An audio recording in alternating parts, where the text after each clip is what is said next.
म्हणजे सुजय आमच्या मुनगंटीवारजी, बरोबरीने तुम्ही आता शेतकऱ्यांचा मुद्दा उपस्थित केलात आणि याच शेतकऱ्यांना आकर्षित करण्यासाठी राहुल गांधी यांनी अनेक प्रयत्न केले. म्हणजे जसं तुम्ही म्हणालात की दारिद्र्य आहे बिहारमध्ये, तर गरिबांच्या घरी जाऊन जेवण केलं होतं, मखाण्याची शेती पाहिली होती, तलावात उतरून मासेमारी वगैरे करताना सुद्धा ते दिसले होते.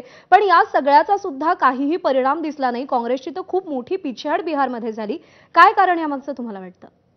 नाही, आपण लहानपणापासून एक उदाहरण ऐकलं की रावण हा साधूचं रूप घेऊन आला.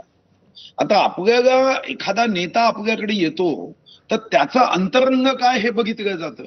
तुमच्या भाषणामध्ये 90% भाषण हे हं, तुम्ही सरकार असताना बिहारसाठी काय केलं यावर नाही.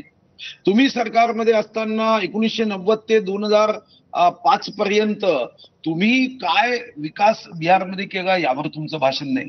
तुमचं भाषण एकाच मुद्द्यावर, एक तर हं, मोदीजींच्या बद्दल नकारात्मक बोलणे, जितके काही तुमच्या डिक्शनरीच्या बाहेरचे शब्द आहे ते मोदीजींबद्दल वापरणे, हं, आणि वोट चोर वोट चोर वोट चोर.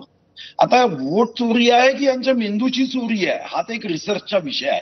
यावर एखाद्या विद्यार्थ्यांनी पीएचडी केली पाहिजे. हं, की तुम्हाला निवडणूक आयोगाने जी आर काढून अधिकार दिले मतदान केंद्रावर मतदार याद्या याचं बूथ लेवल एजंट तुमचा काँग्रेस पक्षाचा ठेवता येतो. हं, 5 वर्ष ठेवता येतो. 5 वर्षामध्ये त्या मतदार याद्या या परफेक्ट व्हावं यासाठी तुमची नियुक्ती होते. तुम्हाला एक आयडेंटिटी कार्ड दिलं जातं. हं. तुम्ही कार्यकर्त्यांना कामाला लावायचं नाही आणि नुसतं वोट चोरी म्हटल्यावर लोकांना असं वाटतं की यांच्याकडे मुद्दे नाही आहे, यांच्याकडे दिशा नाही आहे, हं. यांच्याकडे भविष्य नाही. पण त्याचे दुसरीकडे मान्य भरभक्कम पुरावे देऊन सुद्धा का फायदा झाला नाही? म्हणजे वोटचोरीचा मुद्दा तुम्ही उपस्थित केलात, त्याचे भरभक्कम पुरावे त्यांनी दिले. अगदी आत्ताची प्रेस कॉन्फरन्स जर पाहिली तर पार ब्राझिलियन मॉडेलचा दाखला वगैरे सुद्धा त्यांनी दिला होता, पण त्याचाही फायदा का होताना दिसला नाही? अगदी थोडक्यात नाही, याचं जाणून घ्यायचं. कारण आहे. हं, हे पुरावे तकलादू आहे.